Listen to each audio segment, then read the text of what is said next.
chest raiser ကိုဘာလို့လောက်ထားလဲဆိုတော့ဒီမှာကြည့်မယ် compressor เนาะ compressor ကနေပြီးတော့ဒီမှာပိုးရေးတိုင်းပြီးတော့အပူကွက်အေးကွက်နေကောင်းလာကျွန်တော်တို့စစ်ပြီးသွားပြီเนาะစစ်ပြီးသွားပြီ compressor ကောင်းလာလဲစစ်ပြီးသွားပြီ compressor လည်းကောင်းတယ်အပူကွက်အေးကွက်မှာကျွန်တော်တို့ဘာပေါက်သွားလဲဆိုတော့အေးကွက်ပေါက်သွားတယ်အပူကွက်ကတော့ကျွန်တော်တို့နောက်မှာအစ်စ်ကတ်တာရှိတယ်เนาะအစ်စ်ကတ်တာအေးကွက်ပေါက်သွားအေးကွက်ပေါက်သွားကျွန်တော်တို့ဘာလုပ်ရလဲဆိုတော့ကျွန်တော်တို့ကဒါတွေကိုခွာပြီးစစ်ထားဒီပြားတွေကိုခွာပြီးကျွန်တော်ပြန်စစ်ထားပြီးဒါပြန်လုံးလာတဲ့ဥစ္စာเนาะအခုတော့အေးဝပါပြီเนาะဒီမှာဒီကြောင်ပတ်နေတယ်เนาะအေးဝပြီဒီကောင်ကဘလို့ခွာရတယ်ဆိုဒီကောင်တွေကိုခွာထုတ်ဖြစ်တာခွာထုတ်ဖြစ်ပြီးတော့ထဲထဲမှာအေးကွန်ရှိတယ်เนาะဒီအေးကွန်ကိုကျွန်တော်တို့ကဘယ်နေရာပေါက်လဲဆိုတော့ကျွန်တော်တို့လေထိုးစမ်းပြီး pressure နဲ့စမ်းပြီးတော့ကျွန်တော်တို့ကစမ်းတက်ရတယ်စမ်းတက်ပြီးတော့ပေါက်တဲ့နေရာတွေးတဲ့အချိန်မှာကျွန်တော်တို့ကဖားရတယ်ဒီထဲကွန်က2မျိုးရှိတယ်ကြီးကွန်နဲ့တန်ကွန်2မျိုးရှိတယ်တတုကွန်လည်းရှိတယ်အလုံး3မျိုးပေါ့เนาะတတုကွန်လည်းရှိတယ်အဲ့တော့ကျွန်တော်တို့ဘလို့တန်ကွန်လားဘာကွန်လားသိကျင်တယ်ကျွန်တော်တို့က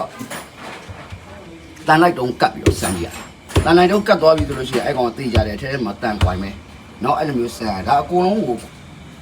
ဖြုတ်ပြီးတော့ကျွန်တော်တို့ပြုပြင်ထားပြီးသားအလုံးเนาะခဲဝါပြီအေးဝါပြီเนาะဒီမှာရှိအေးဝါပြီเนาะခဲဝါပြီအေးဝါပြီမီးလာတာနေတဲ့အတွက်မခဲသေးတာပဲရှိတာเนาะဒီကောင်ကအဲ့လိုမျိုးပြင်ရမယ်เนาะဒီကောင်ထဲမှာအေးကွိုင်းပါတယ်အပူကွိုင်းကျွန်တော်ပြမယ်เนาะ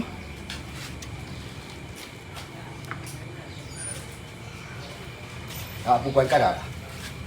အပူကွိုင်းကိုပြင်ထုတ်တာเนาะအပူကွိုင်းเนาะထဲမှာအေးကွိုင်းရှိတယ်အဲ့အေးကွိုင်းမကောင်းဘူးအပူကွိုင်းကောင်းတယ်ကျွန်တော်စမ်းတက်လိုက်တဲ့အချိန်မှာအပူကွိုင်းကောင်းတယ်အေးကွိုင်းမကောင်းတဲ့အတွက်အေးကွိုင်းခွာပြီးတော့ကျွန်တော်တို့ကပြင်လာတာဒါဒီတော့ပြင်ပြီးသားလုံးကောင်းသွားပြီးသားလုံးပါเนาะအဲ့လို